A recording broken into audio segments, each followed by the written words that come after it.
Hail, hail, the Celts are here, and what the hell do we care now? Happy Friday, and we're getting set for the weekly catch-up show that we're doing on the Celts are here every Friday at 5. We've been on a nice wee run. We've been quite consistent over the last month or two. You guys have been tuning into the show every week, having a great time in the live chat. There's a bunch of you here already. Love to see it.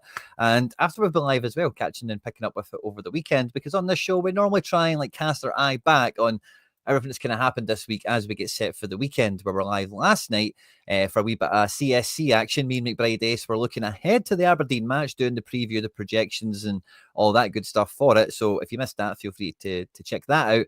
If you're after in-depth pre-game stuff, that's already on the channel when you're ready for it.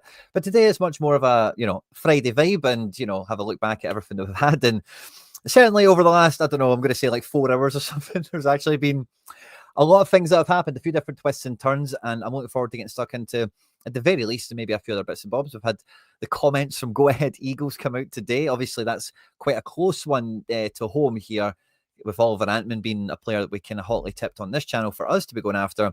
Brendan Rodgers' pre-match press conference, again, had some revealing responses or details around it, and we've had the contract extension we've all been waiting for King Kenny. Johnny Kenny has signed on, and with everything that goes around that, there's just so much going in. It's all everything that we'll cover in the show, I suppose, does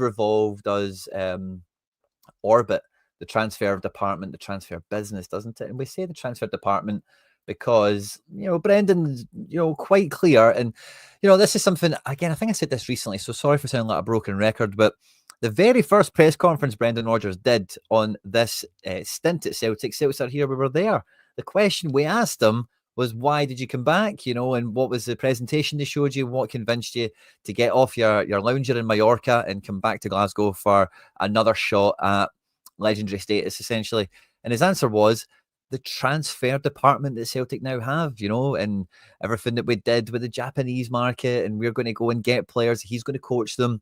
And that from day one was what he said, So I know there's been a lot of instances across the last couple of windows where we sign Casper, we sign Ida, we sign Schlupp, we sign these players that are clearly the Brendan Rodgers phone book, and that maybe muddies the water a little bit. But it feels like, especially now with that initial message from Brendan day one, really being underlined and highlighted again nowadays, that those Brendan phone book transfers were bailouts, where Brendan getting the changing, obviously we've only had Tisdale in situ for 10 months or whatever. While that kind of change in the department was happening, Brendan was bailing us out with the phone book, is maybe the way it's actually happened, or the way it kind of sits at the moment. So we say transfer department because in Brendan's words in the press conference as well, Paul and his staff are going to be on it like a dog eating beetroot. Now, that's obviously not Brendan's words, they're mine, but the point still stands.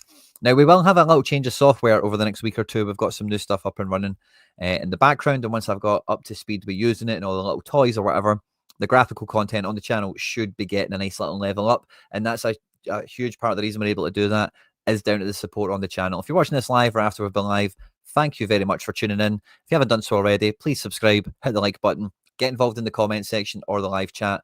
Love coming in and responding when we're live, or even after we've been live. The comment section is always on fire, and the community we've got here on the channel is the best around, just quite simply, the comment section is always fire. And this is the squad as it sits at the moment. We've got the Aberdeen game to preview, of course. We've got the go-ahead comments, Brendan Rodgers' pre-match details to maybe throw into this. But since we're kind of picking up with the just the orbit of the transfer activity, we've also had earlier this week the confirmation of JSP signing on, and that's opened a lot of conversations. I've heard so many people, again, I just feel like I'm hitting my head off a brick wall when it comes to the Carter Vickers stuff, because nobody is buying this guy. It's just not going to happen. And again, there's some conversations coming into the weekend around Scales and Trusty or whatever. Carter Vickers is going to get the treatment that we know Tierney's going to get this year for me. That's just kind of where that starts and finishes. But we've had a new signing this week of sorts. Still no kind of developments in midfield or whatever, of course. And the contract extension for Johnny Kenny, let's just start there, right? Because on the post-match breakdown we did on the channel last week, I said this gave me the Rocky vibes, and this was for the highlight reel. This was for some sort of deal to be concluded, or to help assist in a deal being concluded, essentially. And in light of him being selected for that match to help us, in Brendan's words in his press conference, since Johnny Kenny came on, we scored the goal, and they can only use so many players. It's no slight on Yamada or whatever. But that appearance was to get this contract done for me 100%. Now, what does that mean going forward? I'm not too sure. Does that mean that we know Brendan wants, because Brendan's told us, he wants an A and a B striker situation where the two guys are basically on level and you're picking horses for courses, or you're picking form, who's actually firing or not. And with striker free, you want that to be a young prospect. Now, Osmond surely is signed to be striker free just in the optics of everything. And I think coming into this window, we would have expected a striker to come in ahead of Idah and push him down the pecking order.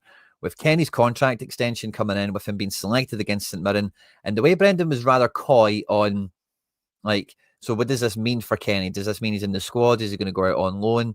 He didn't want to say anything absolute. He has been happy to offer the thought of that kind of thing with Inamura. So the fact that he does stop short of doing that with Kenny does tell you there's a distinct possibility that Kenny will be in the fold for the season. Now, I've got a problem and I've not got a problem with it all at the same time. Okay, so let's chat about, first of all, why there's a problem with that, right? Because there is no Kyogo replacement then. We are going to have Idah as striker A, and it feels like striker B is going to be between Yamada and Kenny, as it would probably sit at the moment, meaning striker 3 is kind of, like striker 4 in just a weird way, the way it goes, because there's actually two guys in the number 2 spot, which for the back end of that, having Yamada and Kenny is better than having Yamada and Osmond, or having Kenny and Osmond. So that second tier is kind of better off for this decision in a way, I guess. But the first string isn't, because Idah has a lot of development to do this year if he is going to be the number 1. Can he do it or not? There was a big question marks coming into this year. I was at the game last week at St Mirren, or at home at St Mirren, and like the chances were there. He got into the right positions, made some connections that just weren't on target, or some of them weren't correct, weren't good enough, or whatever. But depending on what the evolution in the team play is, we need a guy that can put their foot on the ball, back to goal. And that is normally thought of as being like striker play, like you need a big guy that will hold it up and whatever. But what we need in that hold up sense is a guy that can come into this zone here, put his foot on the ball and play with, whatever else is going on in and around him. And Idah's not really showing any ability or any natural kind of tendency towards that sort of play, is what I'm trying to say. So it doesn't feel like it's what's in his game, what's in his kind of natural, self in that regard. And yeah, if Yamada's not getting, who's played half a season, so the whole Johnny Kenny's ahead of him because of preseason. I understand what Brendan's saying with that. Kenny has been good in preseason and earned those minutes. I can accept that. But there's no way that Yamada isn't raring to go. And when he says he can only use so many people in the substitutions he made, I don't know. It feels like he was very prepared for his response to that. Now, where I don't have a problem with this is Johnny Kenny, right? Because Johnny Kenny is, with the exception of him being non-Glaswegian or not Scottish or whatever, is as blooming close to a Celtic fan born and bred as you're going to find in that regard. And when you listen to him in the video, I'm not going to play the audio for it. Feel free to check it out when you get a chance. It's only on for 3 minutes. It's a very easy listen. Like he is who we want at the club. We want guys like this, and whatever level he can get to, if he can, if his peak level can work for us, this is a player we want. I've very much been on the bandwagon of we should give Kenny a contract. Now, do we keep him in the squad or not is another discussion point, because Brendan again was talking in the press conference saying stuff like he's a guy we signed many years ago. We've loaned him out, he's developed, and now he's like in the squad or whatever. And it gave me the vibe that he's trying to portray him the same way he talks about McGregor with his loan experience, or we've heard and seen before with Christopher Ayer, that they're trying to put him into that category. Rodgers was certainly loosely putting him into that kind of category of how the club has managed him. And I can get behind that. I can get behind Kenny being striker 3 in this squad. And if he's got the ability to go up the pecking order, I don't mind that. See if any concerns around him is that he stays at where he is. But if Kenny gets better, and Kenny can get better, brilliant. Like, this is a guy we want around for me. So that's where I don't have a problem with it, is the individual. I actually don't mind him getting a contract extension. I don't mind him getting a bit of a crack at the whip between now and the end of the window, because it does sound like Rodgers is, like I said, nothing was said indefinitely. He will get a loan, or we will do this, or we won't do that, or whatever it might be. So there is still some things that could happen, and let's see how it shakes out. We're yet to see Yamada, of course, and Osmond alongside Inamura was like obviously not included in the squad at the weekend. So the squad, like with GSP coming into it, I would be quite convinced defense is almost all but done. But it does seem that there's been some left back links. In fact, we could maybe segue into that when it comes to the transfer side of things. The Slovakian guy at Cagliari, I forget his name, but me and McBride had a peek at him last night. I've not done any further analysis, so I must confess and apologise on that matter. So I need to still do that. I'll set that up properly for the Wednesday show. But certainly looks the part, and that might be the left back. We were previously linked to Flavio Nazinho at Cercle Bruges, so it does feel like the hooks are still out there. And Flavio Nazinho, by the way, has been playing very, very well at the beginning of this season. So if we do have like our hooks in him, and we've said, right, Flavio, sit tight, keep yourself firing, and once we deal with this Champions League palaver, we'll come and get you. That could be pretty sweet. I wouldn't be against that. And if we're maybe sounding this other guy out, like he could be better if he could be around the same price, then fine. But it does smack of amateur hour again, doesn't it? That another guy is rated at 5 million euros, and we are bidding half the amount to set the bar at. After we did that with Jacob Bream, who famously kind of slipped through our fingers over the last week or two. I've not really caught up with the chat yet. I've just kind of ran on a run here. So I'll continue with this, and then I'll take a pause for the cause. And then you guys throw some thoughts and feelings at me for where we're at now on Johnny Kenny, transfers, Brendan Rodgers' comments, etc. We're kind of, all these things kind of weave in together. So there's probably not a proper start and end point that we'll run through. We'll kind of be bouncing between all these themes in a kind of one, I suppose. But yeah, I was going to throw on the screen for the left back, because we managed to get him. We managed to have a peek at him yesterday, for what that's worth. And like I say, Johnny Kenny, I've got no problem at all with him. I've got no problem at all with him getting a contract. I've got no problem at all with thinking about him getting better. We've contracted him until 2029. It's another 4-year contract from now. And between now and then, like, however good he's going to get, let's see it. Let's go for it. Do we need him at the club this season? Does he need to be out of the club this year to continue that momentum? It's something we've spoke about on the channel before. I think a loan to Portugal, Belgium, Holland, anywhere like this, it will just make him an infinitely better player for us in any future campaign. But I think the club, as we've seen with the hesitancy around Tilio, is probably going to hold fire on letting him leave until all the business up front is kind of done already. But let me go and get this guy. What was his name again? Oh, do you know one thing that I seen that I was gutted? A guy that I would have really liked us to sign for centre back went to MLS. A Falou Fall. He was playing for Fredrikstad in Norway. I couldn't believe it. I seen that move it went through. I don't know how much they paid for him. It would have been very Celtic priced, but if he's went to that type of club. So yeah, I was a bit gutted to see that it happened. Where is the Cagliari squad? I thought he looked at a right good profile for us. Adam Obert, that's him. No picture on the system for old Adam here. But like me and McBride were chatting about last night, this is a guy that looks like a pretty decent fullback. Most of his good performances have came in Nations League and Euro qualifiers and whatever for Slovakia. He does have some under-21 credentials as well, of course, in Serie A, but Cagliari have been pretty poor, it must be said. They've been at the lower end of the table for a couple of seasons now. They did get Ranieri in for, I want to say, a year, give or take, on 6 months either way. And, they maybe had a wee bit of a Cagliari renaissance. I think that's his hometown club, or maybe his first manager appointment. There's some sort of connection there. But outside of that, Cagliari have been kind of going nowhere for a long time.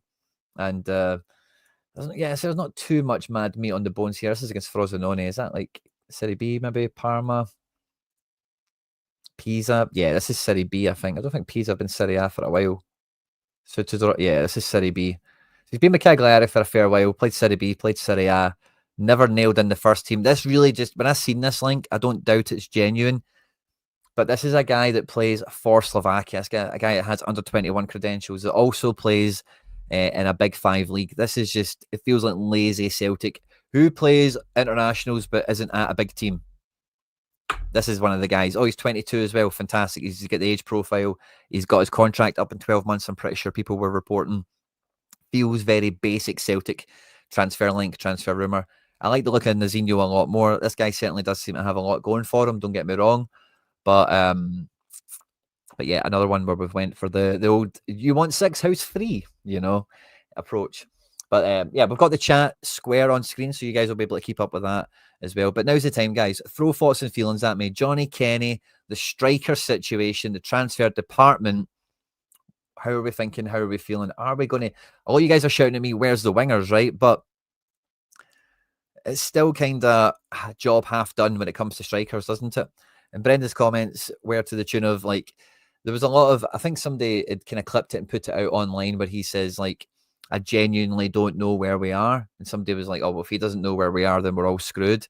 That's not the way Brendan's talking. Brendan's talking like, I'm not involved. Like, I'm not in those meetings. I don't, don't come to me. Paul and his team, Paul and the staff are on it. The club get the business done by the end of the window, which again, a lot of you guys have been saying in the comment sections that I can see suggests we're waiting for qualification before we establish the real budget for the final 4 days of the window. Odebert is contracted until June 2029. Thank you very much, David67, for the heads up on that. Thank you very much. Here in links to Tasai Mayashiro for the right wing Japanese player we were linked with before. And Mayashiro, who does he play for? Is he in the J League? Has he made it to Europe or something? Name kind of looks familiar. Mayashiro. He's at Vissel Kobe, is that who? Yeah, that's the same name. The only problem with this system is the share screen is a bit one-dimensional, let's call it. So we've been linked to this kid here. He's 25, plays right wing from what we've been told in the chat. Not really investigated this kid too much. He's on some form now. There's no two ways about it. He definitely punches in bunches. Definitely knows where the back of the net is. I like the cut of this guy's jib. No two ways about it. But it's not Jacob Bream. It's not Balakwisha. It's not a top of the food chain type signing that, like, Negret. It's just not that type of play. It does look really good. And listen, we'll investigate him ahead of Wednesday as well. And who knows? He might be just a fit. He looks like he can hit the net, and if he profiles well enough, then I'm sure he would adapt and fit in well. I think there's just gave Kenny a new contract to punt him for money. There's definitely a bit of that. But see, when you listen to Kenny, he's like, I just want to sign this contract. I just want to be at Celtic. I love learning under Brendan. I want to get better. I've really grown up since the Conference League exploits and whatever, and I've had a great piece. So I think there's a sentiment with Kenny that, yes, maybe we sell him or something. Maybe that could happen. But from his perspective, primary motivation number one is get a contract at Celtic and be a Celtic player. Can play all across the front three positions. Guys are great insight. I think Kenny will go out on loan this season, to be honest. I think that would be the best thing. If he has to be an investment for the club, the best thing to do is to get him into one of these development leagues in Europe, Not Poland, not blooming Greece, not these other backward countries that you loan people to sometimes, Celtic. No, Portugal, Belgium, we've loaned people to there before. Do that again with Johnny Kenny, and it will be very good for all of us, I'm sure. So yeah, I'm kind of on the agreement there. It's the same as 2-1. Yeah, it is indeed. And yeah, the wingers is the problem. Smell the glove. I would agree there. This guy would help fix the winger problem, I think, for sure. No two ways about it. But why we're not capitalizing, why have we not signed Oliver Antman is going to be something I will just not get over for a long time, because he is free. Rangers have signed him for £3 million. That is like our magic number. He plays right wing, and if you've watched I've not seen him, but apparently from everyone I've heard that watched Rangers with Antman playing, he's hit the ground running. He's adapting well, and there's no doubt he'd have probably done something similar to us. It makes absolutely no sense at all that a guy that fits all the criteria will let cross the road. Kenny for right wing. That's a shout for sure. And I did say, it was the first time I seen Kenny in person last week in terms of playing. I seen him against Queen's Park, but different kind of thing, isn't it? And I really like his movement. I really like his energy, and I think he's got great striker play. Like I think he's a good striker. And yeah, like I'm not really too worried about it. I said before, I'll say it again. Antman will be a Lovenkrands pain in the ass for us. Like that kind of guy that probably will score a goal or something like that. Probably will square some balls for some tap ins or whatever. But he's not going to be like, yeah, like a total level changer of what Rangers are. Um, Only way Yang improves. And, see the thing about Yang, I think it was Slabber and Cabbage said it in a comment somewhere. Like, Yang's not blah, blah, blah, whatever, right? Don't underestimate improvement in football, honestly. It's one of these things where, like, I'm never sitting here saying Yang should be playing first team. I'm never sitting here saying that Yang is going to be a guy we sell for 15 million quid or anything like that. But there's just no getting away from the fact that Yang, if he, from what we've seen in terms of his actual best, if he can be at his best, he's a great player to be bringing off the bench. He's a great player to play Dundee away after a Champions League where your main team has just been ran to the wire for 90 minutes away in Italy or whatever, Like Yang is totally cool to do a job, same way that other players in the squad are. And do we want better people probably doing that job? I think that's the standard Celtic fans have, and I think that's normally where the discussion point comes, of course, is do these players meet that standard, of course. But similarly to Johnny Kenny, if you've got absolute buy-in from these, like, you can imagine so many players over the years that could, would, and should have been in this position Yang's in, and they just let us down, or they don't turn up, or they can't be gassed, or they become a problem, or they're just mince, like they're just absolutely nowhere near it. And he's not in that category, you know what I mean? Like he really goes for it, he really gives it. And a big part of being at Celtic is leaving it all out there. And whether that's because they love the club, whether that's just because of the way they play, where they just fucking pour it all out there, they're desperate for their career to get going, whatever it might be. That's what we're after. Yeah, I think you're totally fine with both of them coming off the bench. I said this. I remember when James Forrest, the contract he's in the last year of, he got that under Ange, and it was just when we started content on this channel, and I can remember it vividly. You can go back and check it, but everyone was like, "Why are we giving Forrest a contract? Let him go to Hibs. Why is Forrest staying at Celtic? Da da da da." And I was like, he was like 31 at the time or something like that, and Forrest is brilliant to be off the bench, to be in the squad, and to do all this stuff. And I think we all kind of see and recognise that now. But again, if you don't believe me, you find the date he signed the contract, check out a video that came out that day, and you'll see the responses. So again, I think there's maybe just we're treating second string guys as if there should be first string. And I think that's where Yang kind of falls in between the cracks. Scales is the same, and that's the number one thing I've always been saying. If you can get Scales to sit on the bench, we have got a great defender, because to put him on the bench, you need to be better than him, and he's pretty good. He is pretty good. And again, if you're going to out and out bench him, this guy's way better, they have to be something, pretty significant for me. Serginho for 4 million. That was one of the guys at Scandinavia, wasn't it? Yang can't even progress the ball. I don't know. The cup, he's had some absolute non-event performances for us, where he's done the square root of zero snick. I'm not kidding on any different here. And those are the games like cup final. You don't want to need a guy you don't want to need your second string in a cup final, So, yeah.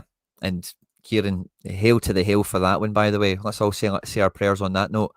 I think there's been a development with the corners. We've seen them try and do some different stuff last week. Check the match breakdown we did on Monday, I think it came out. We did try some corner innovation. I would expect that we are going to go for more corner goals this season. And I think Scales could be that's the reason he starts, because he is a threat. An option with Yamada is to do what Ange did with Maeda. And yeah, just kind of just play him inside forward or wide forward, running the inside channel. I could see that.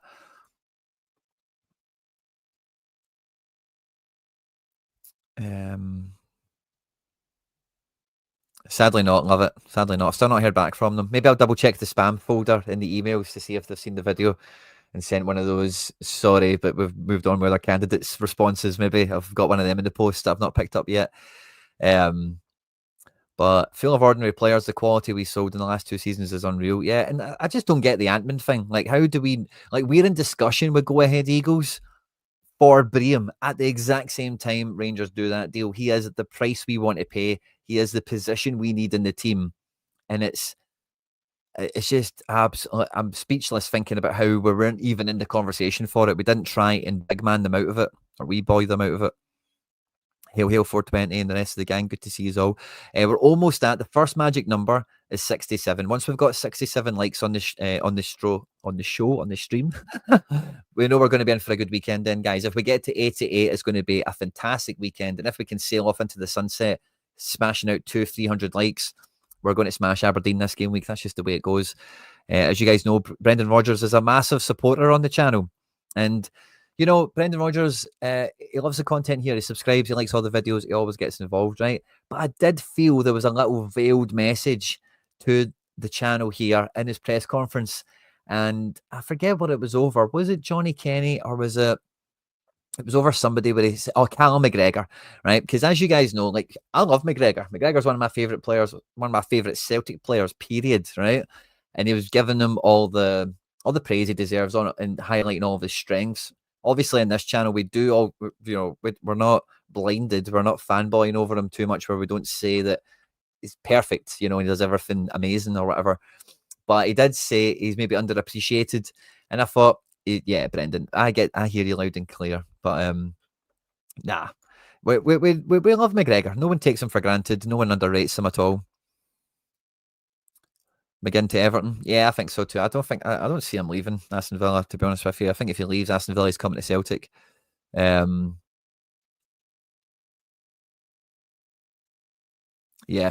Liam, I'm with you there. Spider-Man in Glasgow, go get him. Yeah, that's a funny one, isn't it? So, you know, the Kenny deal, overall, I like it, but it worries me that there's no more strikers coming. And yes, we need wingers. I know you're all shouting that still, but I still think we need a Kyogo replacement who is projected to be on the bench this weekend for Birmingham City, which it's funny how fast life comes at you, isn't it? Go from playing in the Champions League, scoring that hat-trick that wasn't a hat-trick, to Rennes, to Birmingham City, you know, within 6 months. The bench, no less, you know, so be careful what you wish for and all that kind of thing. So yeah, I thought the Kenny one was interesting, and Brendan quite clearly outlining and underlining that he is not in the transfer department, you know. He is waiting for them to conclude their business. He is not privy. He's got plausible deniability. He's kept himself away from the transfer business enough where he doesn't need to, you know, lie. He doesn't need to say that he knows that we're going to sign nobody until after the qualifier or whatever. He can just play dumb, like, I don't know. I'm not in those meetings. Don't ask me, kind of thing. And yeah, love it. I'm kind of with you there as well. Yamada was signed for that on a permo. I can't see. Yeah, I think so too. I think Yamada is, again, we did talk about it on the channel. If you listen to Yamada's welcome interview or whatever you want to call it, he said that Celtic had tried to get him signed in January and failed. So, like, if we signed him in January, we would have all said this is the Kyogo replacement. He'd have been bedded in long before now, and we'd maybe seen some progress and some fruits of the labour in that regard. But I was hoping this was the O replacement, but sadly, it probably is the Kyogo replacement, and there's no more strikers to come. So it means it is all on Yamada and Kenny to become A-B striker level for us alongside Adam Ida. And it's all eyes on the wings now. Yes, the left back thing is still to rumble on. And, you know, could there be budget, time, and headspace for a midfielder to get signed? I don't know. But it feels unlikely. More just plays calm. Yeah, I've kind of caught up with the chat, I think. Let me scroll back a wee bit just in case I missed some hot takes on some of the stuff earlier. Have Yang or Ida ever completed 90 minutes? Yes, the Ida, maybe not actually, but Yang has done 90 a few times. Ida, that's an interesting one. It's kind of too hard to find quickly. But that is, yeah. And I'll tell you, again, I'm quite quick to remind everyone now because it feels like everyone's jumping on the bandwagon since Tony Bloom's made his statements or whatever. But since Derek McInnes got appointed at Hearts, I told all you guys, Hearts are second this year, you know, and I stand by that. Hearts are second this year. We're winning it, obviously, but only way Yang. Yeah, I think I've kind of caught up with the chat. There's a lot of Yang chat, which is fine. Forest, you know, we kind of know the situation there. I think they deliberately don't speak. I think Brendan wants to just, and again, he said something in the press conference this week. I forget the exact terminology, but he said something that made me think and feel that he's saying this situation used to really annoy him, but he can't get annoyed by that. He needs to just focus on game prep, match prep, the players, everyone who's here, getting the most out of them, etc. Whereas he used to get a bit PO'd and a bit antsy and whatever. So he kind of said something to himself to the press conference where he, like, it's probably quite deliberate that he is detached for body and soul reasons and for that plausible deniability in the press conference or whatever. Because I don't think he's a great, everyone's calling him this master manipulator. I hear that term everywhere now about Brendan Rodgers. And like, yeah, he's playing some funny games in the media, we think, right? But I don't think he's a great liar sometimes, you know. Like, I think he can lie about team selection because we've called him a liar on that sense before, where he said, like, oh, AJ probably won't make the team and then he starts, or, you know, things like that's happened in the past. But I think if he knew we were going to sign somebody next week, I don't think he could hold that. I think he would tell us. So I think he doesn't want to know because then he can't tell, you know. That's what I think anyway, personally. But I got Hart's the best winger in the league. I've certainly heard rave reports from him. Not clapped eyes on him yet myself. And yeah, Hibs against Partizan got a good result, didn't they? Love to see the coefficient getting some help for a change off of the best of the rest in Scotland, or finally maybe winning some qualifiers.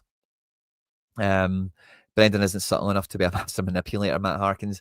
Yeah, like I kind of get where people are coming from or why they say these things, because of, like, he is like leaving Inamura out the squad, he is like not picking Yamada and whatever, but we don't really know the subtext behind that. We don't really know what the net gain of that is. It might even just be to get Kenny his contract. It might not have been anything around the transfer department or whatever, but it might have been, look, we'll play Kenny against St Mirren, and if he's of the level, then this contract, he gets it. Yes, he does. Cool, no problem. And then off he goes. He looked of the level. Like, he did look handy enough. Didn't like blow the game away. Didn't change the game too much. He did change it a wee bit, like I say, because he does have a different string to his bow than what Adam Ida offers. Brendan Rodgers was certainly happy to give his off-the-ball impact credit for the game swinging in our favour in the press conference. So like I said last week, my first thoughts with that sub was that it was, let's just say, commercially motivated. Obviously, it's resulted in a contract for him, but I would thought at the time it might have been to instigate a loan or a transfer or something like that. He has signed the contract, so it might still even go knock-on effect to getting him a loan with somebody. Guys, we've smashed through 67 likes. Love to see it. We need to get firing through to 88. We've got a wee poll in the chat as well. If you don't mind interacting on the poll for a bit of fun, means a lot. Thank you very much. And we're pushing for 14,000 subscribers, guys, which is great. We're almost there. We've had great growth on the channel. Lots of boys and girls and jungle gyms from around the world tuning in. Been very complimentary of the content we've got going on here. And we're set for another big weekend. Aberdeen away is always a big, big game. We got somebody chatting, Kaiser. Was it Kaiser? No, it's on one screen. It's not came on the other one yet. Chatting about Kenny and playing against the low block. It was a poor game to introduce Yamada.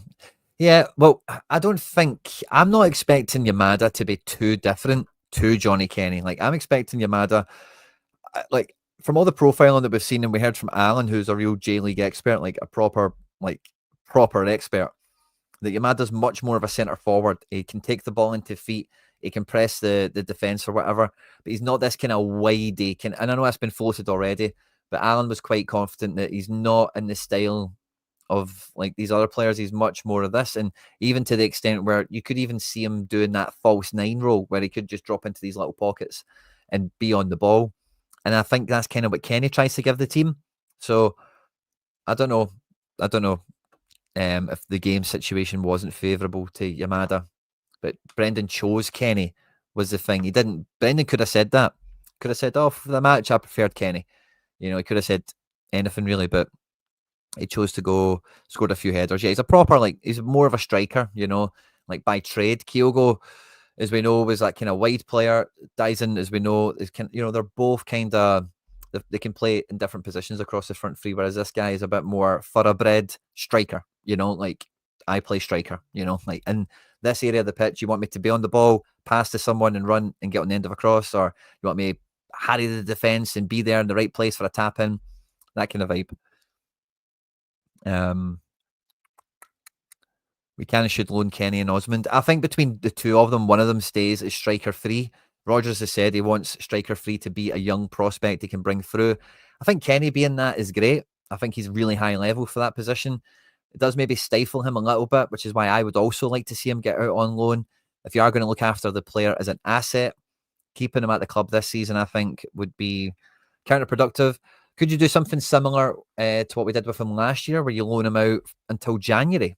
Maybe even depends on the league. You could maybe get him into maybe like a Scandinavian league or something like that. Start a bit earlier so you can get more of the season done by that time before they take their winter breaks and stuff like that. It would be interesting. By the end of the window, most players have limited options and clubs have pressure on a permo. Yeah, that's a good point. And I think that's kind of the Celtic way, isn't it, with these transfers, is we want players to be accepting our crap offers. You know, Alan Morrison made a great point on Axom today that if the reason that we're offering this is down to what we think our value of them is and stuff like that, and we're trying to hold some principal values with negotiating, there is like a seed. So if you, he says it in the first 20 minutes of the Axom show today. So if you haven't seen Axom today, check it out. Particularly listen to Alan for the first 20 minutes to get what I'm talking about. But if that is the new, and again, it'll be teething. If that is the situation, there will be teething problems around that where we're ranking guys at 3 million that we probably should rank at 4.5, you know, and it's maybe just some teething problems. Because again, Tisdale, for all of his fluff and credentials and whatever coming into it, and I know he's had some loose connections to maybe your Augsburgs and Brentfords and whatever, but he's not been shopping for Champions League players by all accounts prior to Celtic, you know. So it's a slightly different market in that regard. The club's stature, presence, and connotations that other clubs have in their mind when being approached by a club like Celtic are different to anyone else that he's worked for. So that might just be some teething problems. And if Alan is right, his little theory on this is correct. I don't even know if he did hold it out as a theory, just maybe as a situation. But either way, if what he's saying is on the money, then we might see the tact, the approach maybe be refined and be less embarrassing. But talking of embarrassing, we did have the comments from Go Ahead Eagles. So let's put them up because we've kind of touched on it, right? But they did not hold back at rubbing salt into the wounds here, and for good reason. You know what I mean? Like, if I don't know if you've ever tried to sell something online, in person, or whatever, and people just try and lowball you on it, like disrespectfully so, you know? So they've taken their chance. Like, they know what they're doing here. This wee Nelson from The Simpsons at the end. You know, like, they know they're rubbing salt in the wounds here, the same way that if you were involved in a transfer situation with like Boca and River or whatever, like, or you know, you would, you know, if you're a guy like this, to Go Ahead Eagles, probably the most excitement they've had in their transfer department is Celtic and Rangers coming in for players and the little drama that's unfolded around it. So he's having his little time to have a pop shot at, is fair enough. But it's really good that someone has said it. So I don't mind it personally. It's quite a weak one because it's coming from Go Ahead Eagles, right? It's kind of like, who cares about those guys, right? You've got a few good players now, but they've all been, you've lost them all. So you're going to go nowhere this year. So we'll be laughing a bit longer than you will, buddy. But it did need, and having this coming out from behind the curtain. This isn't me. This isn't some other channel. This isn't like some journalist or whatever. This is the Go Ahead Eagles side of things, actually saying this is what happened and lol at Celtic, you know. So hopefully this is again a bit of a wake up call. I was hoping the Antman link and the fact that that deal was closed would have been a wake up call, but that's a guy that was in our price and fits exactly what we are missing, and we were trying to buy the other guy. So yeah, thought I'd throw that one up. And I also did want to touch on how long we're on for. Yeah, I'm going to move on to a slightly different point. We can go back to stuff if you want, right? But again, I think it might have been John McGinley on the Celtic Way this week. I've been listening to a wee bit of that again over the last week or two. Talking about Maloney, right? Now, on the squad, we have actually had a lot of moving parts. We've actually had a lot of players going out. You know, when we looked at the depth chart in the squad at the beginning of the summer, this was covered with a number of players that were fringe in the squad and B team guys that had played B team football more than enough. And slowly but surely, we've got these cooperation agreements on. May have been, I forget if John was on the same day as Josh Josh McCafferty, fist bump to Josh, who is a Celtic here OG before going mainstream and working for the man. But Josh McCafferty was talking about the cooperation agreements, and we're allowed one in every league in the pyramid, and we can freely move players. Like, so we could have like Jude Bonner as an Ayr, and like he could play for Ayr on a Friday night, and if we needed him on a Wednesday, we could tell him to drive up the road and meet us at Aberdeen or whatever. So those agreements, I like them a lot. They're really fluid. They're quite cool. But the squad, in terms of that underbelly, has had a lot of proactive movement this window, which has been great to see. And the main thing I've always said about the Sean Maloney appointment is if Sean Maloney is going to be in the job for 3 to 5 years, I've got zero problems with the appointment, and I wish him all the best. I'm sure he'll do a great job. But if Sean Maloney is going to go become the Dundee manager in 6 months from now or whatever, then it will be a terrible appointment, and we've just wasted time and energy and effort. I wanted to put this on screen, right? Because in line with this cooperation agreement, this is real. Like Celtic really need to put proper good energy and effort into this. And I think Johnny Kenny is beyond this. I think Osmond is beyond this. But for the players we've been doing this for out of our academy so far, and maybe going forward, this is the sort of progression path we need to be putting into our players. So most of you guys at home will know the Red Bull Football Network started in Salzburg, Leipzig. They've got New York as well. They've got a team in Brazil. They're connected to Paris FC, and Jurgen Klopp is kind of overseeing the whole operation or whatever.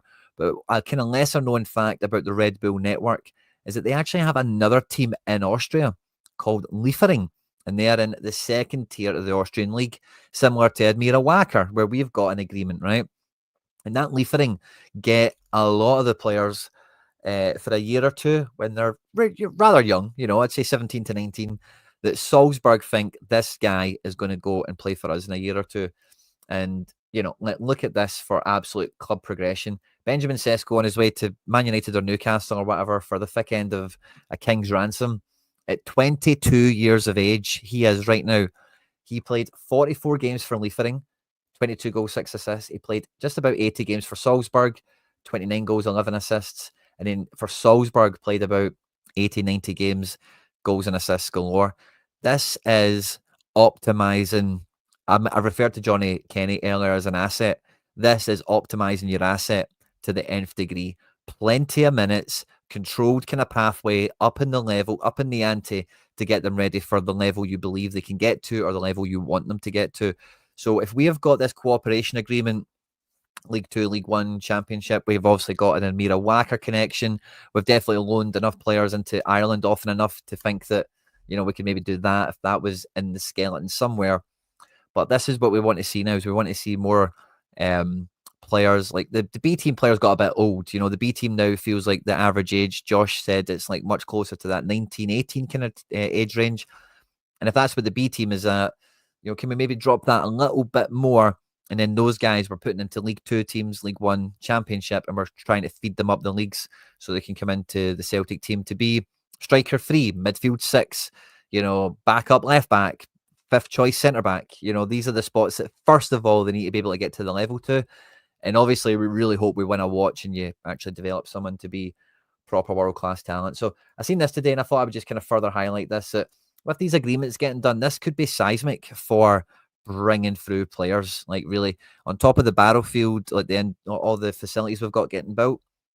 Celtic have put a lot of great building blocks into place over the last 12 months that we're not going to see the fruits of the labour of probably for another 2 or 3 years at the earliest. But when some of these things unwind in their fullest and they're fully operational and everything's quite, it's a well-oiled machine, our youth policy will probably look quite ingenious quite quickly, So quite optimistic about the moves we've seen, the cooperation deals that have been done. Seen a few players move to Partick Thistle. We've seen a few guys move to Ayr. I think Queen's Park are on the hook for a few.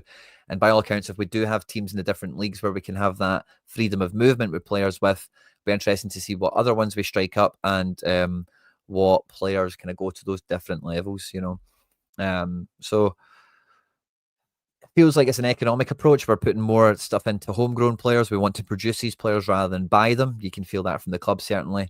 We've definitely got space in the team. We need more wingers.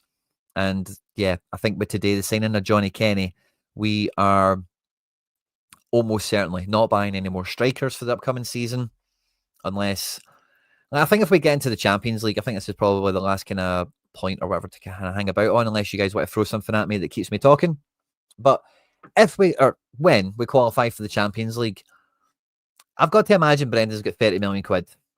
Personally, what do you think?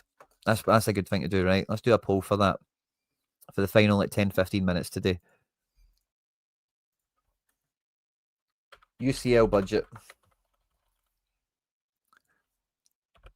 10 plus,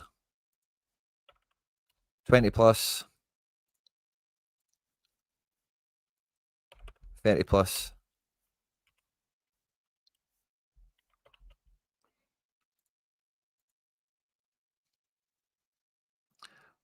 Actually, I'm going to start that again. I'm going to do less than 10 to start with. And then we'll just update all them.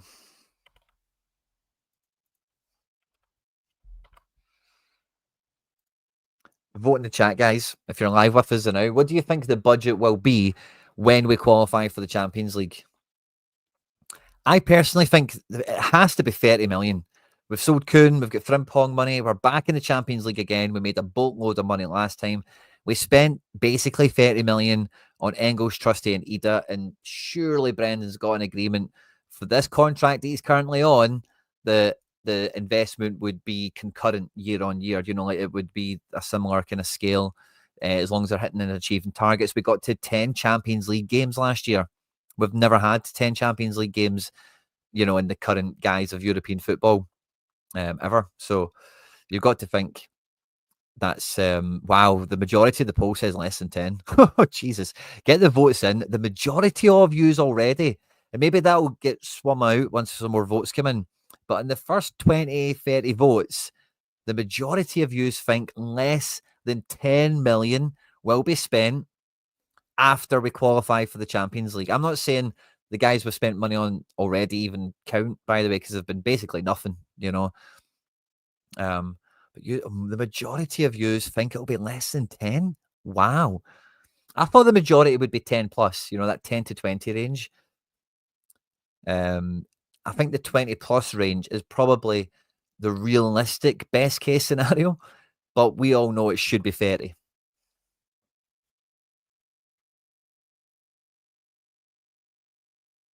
I've been tagged in stuff. Just seen the thumbnail for the Act Something. Not a happy guy there for sure.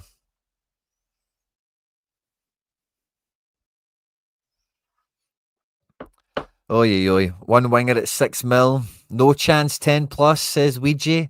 Feck all, 3 loans. So when I put less than 10, I was going to put loans into that category. 10 to 20 for on a permo. Jonto Tube says 20 plus. If we get to UCL, it will open up Strelic to Bratislava. He's 8 to, no, we don't want to buy guys from Bratislava, David. Come on. Especially not for that price. We were linked to a guy from Romania. And that we're not shopping in Bratislava or Poland or Romania or where did we get Bio from? Slovakia. We're not shopping in any of these places and spending more than 3 million quid. You know, surely those are the leagues where you try and do that crap. So surely not. No, I don't think so. I don't think so. I hope not. Anyway, hope we get better.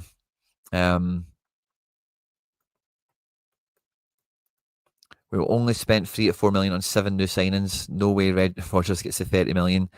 Do you still get money on ginger bottles? I don't think so. I don't think so. I know it's kind of maybe a slight topic that's in the background right now, but I don't know. I don't think that's a tough one, isn't it? It has to be sold at some point. I don't think it'll be this summer. I think we could see him go in January, Kyogo style.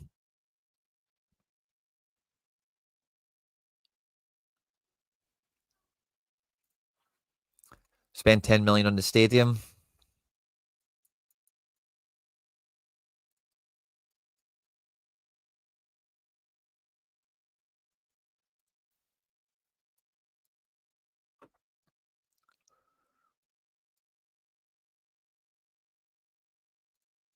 I think the money we spent, I don't know. I think we could easily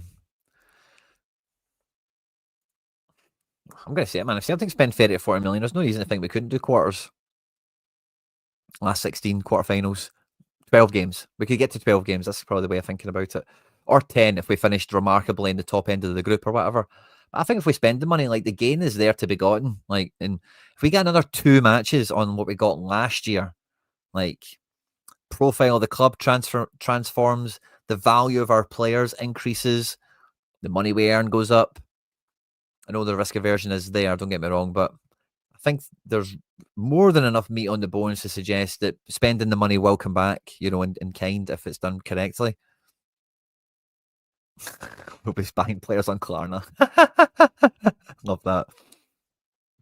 Thanks very much, So Goodman. Oh, sorry, wrong comment. Thanks very much. If you spent 30 to 40 million, you'd be sorted for 3 seasons, surely. Yeah, I get that. Quinny, does the 20 million spent on the women's and the kids training complex affect the manager's budget? No. The money's already spent. They spent that money already, and that is like a club investment. That's money that they had to spend before, and they spent. And when they did spend that money, they did say like, "Oh, this is something we've been saving up for, and has been on the to-do list for ages." And like we said at the time on the channel, they can only spend that money once. They can't build a new training center every year, So once they've built the training center, once they've built the youth development, the Barrowfield thing that we're talking about, they can't do it again for another like 10, 20 years at least, So they can only spend that money once. I don't think it affects day-to-day operations or window-to-window activity. To be quite frank, I think they've kind of siphoned that money to one side and used it at this point, the way they've planned on it. And, like, you've got to give them credit. They've been quite slow moving for Lennoxtown and the Barrowfield thing or whatever. Titanically slow. But they are like making improvements, I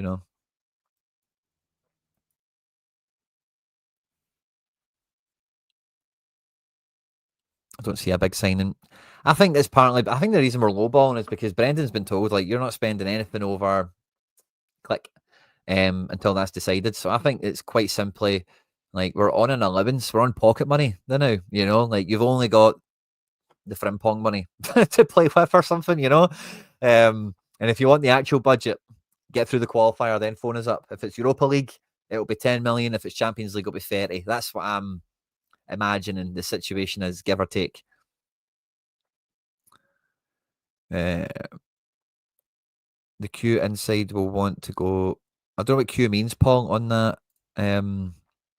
Players know we are short of quality right up top. The quality inside will want to go to the lack of quality we have on our fingertips. I think that's what it's meant to say.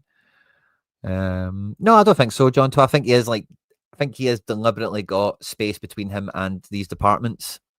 Kind of spoke about that earlier. But no, I don't think so. I don't think there's a fallout at all. I think there's a standoff there. I think they want Brendan to sign. I think Brendan wants to sign, but he wants to, he wants to go and sign Briam and Balakwisha and all these other guys that he's got lined up. And the board are saying you're not getting any money until you beat Bratislava or Kiryat. So I think he'll want to get that money, spend it, and if he gets to spend it the way he wants and the team really moves on, I think he'll go, right, cool. But in the future, or I don't know, some sort of adjustment be made to the deal, because we've definitely done business differently. Second time under Rodgers versus first. We broke the record twice, technically, on the last window, which is semi-unheard of, pretty unheard of for Celtic. And I think that was down to terms and agreements that were made between Brendan and the board when he came back. Like first season, you're not going to get too much to do. You're handing over from Ange. The squad's really good. The next window, do what you want. And that was last window, or not do what you want, but here's all this stuff we'll give you. And then the window thereafter will marry into the same situation. But because we've had this qualifier to deal with, it's maybe been a easily forgotten detail 3 years ago, 2 years ago for Brendan. And it's now a harsh reality he's needing to face. Whereas on the next deal, on the next agreement they do, he's going to want to move those goalposts to make it a bit more liquid, be a bit more fluid. Like it can just, these bids of 3 million can quickly now be, in the new contract Brendan gets, be bids of 5 million or something, Yeah, I agree there. I agree. But listen, Adam Eder scored against Bratislava last year. And it's a goal, like, I didn't want to give him credit for it last year. I made a bit of a thing when we signed him last year for 9 million quid, saying his main currency of success is derby goals and Champions League goals. And I didn't think he was going to get Champions League goals, quite frankly, particularly when we still had Kyogo. And he scored against Bratislava, so you're kind of eating your words on that, right? But it was Bratislava. We battered them, what was it, 6-5, 6-7 now, whatever it was, one. Can't remember now. But those goals against Aston Villa, give him credit in the bank, Champions League wise, as it were. So I've got no reason to really worry about Bratislava. Kyriak's a bit different because of the travel that's involved with the away game. Good that we're playing them at home first, because maybe you can just spank them and then get the job done.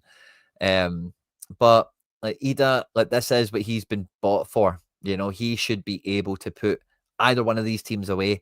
And if he doesn't, he's got a real uphill battle at Celtic, really. Like if Ida cannot put these teams away for us, and see, even if we do get by them, but Ida doesn't materially contribute, we need another striker, and that will just be that'll be felt even more so by all the chat from the Celtic community. You can just feel it. They scored 2. They did score 2. That's fair enough. But Ida did score, so we still have him. Ida probably scored as well. We still have him. And I fancy Nygren to be good enough to put these sorts of teams away. We've had the vote going for 10 minutes. We've got about 50 votes there. There's about 150 of you live with us now. We're almost at 100 likes, guys. So let's get to 100 likes. Let's get another couple of votes in the poll. If Celtic qualify, or when Celtic qualify for the Champions League proper, what will our budget be? Less than 10, 10 plus, 20 plus, 30 plus? Let me know. We're in the last kind of little 3-4 minutes of the show, and I love these and leave these. But let's get the poll, as many votes on it as possible, to see what your guys' thoughts and feelings are. Will the big money come if we beat, or when we beat, Kyriak or Bratislava? Or is it just going to be Groundhog Day and we go and buy like 3 guys for 4 million quid right at the end and hope they fix all our problems? A couple more votes are coming in. Keep them coming, guys. Let's get to 100 likes. Let's get to 100 likes. Let's smash it. It's going to be a big weekend. I'm really confident that we do a number on Aberdeen. I think I've still got the preview board locked and loaded here. But yeah, me and McBride Ace were in agreement that Engels comes into play this game and you move Negren into the wide right position, just because really of how, like, we never really got anything from the wide areas against St Mirren, and I think that was a big part of the reason a lot of our chances broke down. But Aberdeen's a smaller pitch, and we were chatting about something that we spoke about on the channel when Negren signed. Negren isn't a wide, I'm sure he will be in the wide spaces if he's used in this position, don't get me wrong. But off the ball, you can maybe get a bit more of this box midfield action on the go, which I think suits us really well for the players we've got outside of that zone. And I think would work really well. So that could be quite a bold innovation. It'd be quite a departure from the norm for Brendan Rodgers and for Celtic. But I think you need Engels in this midfield. Not that McGregor, Hatate, and Nygren would be too lightweight or whatever, but I think you do just want Engels in there. I've not that he did much, same as Quinny, but I liked Engels' energy when he came on last week. I think he's in a good place, and I think if you give him this game, it'll probably show up quite well, I would imagine. We've smashed through 100 likes, guys. Thanks very much. The poll, I want to finish it, guys, but I cannot believe my eyes. I'll give it one more minute. The majority of you now still believe that if we qualify, when we qualify for the Champions League, our budget will be less than 10 million euros. Wow. Yeah. But the Bruges player that they just sold was a player we were linked to from Switzerland. Played against us in the Champions League last year. Was very, very good. Nygren can pick a pass. Yeah, and I think you want him dropping into pockets or whatever. And if it is Shinnie at left back, like Nygren, see if it is Shinnie at left back, it makes it a bit easier to start Yang, doesn't it? Because between Yang and Forrest took Shinnie to the cleaners last time, didn't he? So, yeah, maybe that's something we didn't really think about coming into it. No, make big cash on Tzolis as well. You can say that again. Right, okay, guys, I'm going to end the poll. Yeah, 38% of you think it will be less than 10. 27% of you think it will be more than 10. 25% of you think it'll be more than 20. So 52% there agree it will be over 10. But individually, the most of you believe, the biggest crowd isn't less than 10. Only 8% of you are in my camp. Fingers crossing on that 30 plus million. Yeah, so fantastic, guys. I've had a great show today. I really always enjoy the catch-up show that we do on a Friday. Did we touch on everything? We talked about Pathway, we talked about Rodgers. I think there was a Rodgers comment that we didn't pick up on that was of interest. We spoke wingers and forwards. all that good stuff, guys. If you're going to the game on Sunday, travel well. I hope you have a great time, stay out of trouble, all that good stuff. We'll be doing a breakdown for the game right afterwards. Last week we got it out Monday. I'll do my best to make sure we get it out like Sunday. We'll just see how it goes with editing times and all that kind of good stuff. But have a great weekend. Enjoy the game. I'm sure we're going to do well. My score prediction was, it was a comment from, I can't remember who made the comment now, but we're going to batter Aberdeen 1-0. That's what that was the chat. And that was the comment in the chat from somebody. And I echoed that as well. But yeah, let me know your score predictions in the comment section after we've been live as well, of course. And have a great day. Enjoy your weekend. Moan the hoops. Have a great game. I hope it goes well for us all. And I'll see you next week. Take care. Bye-bye.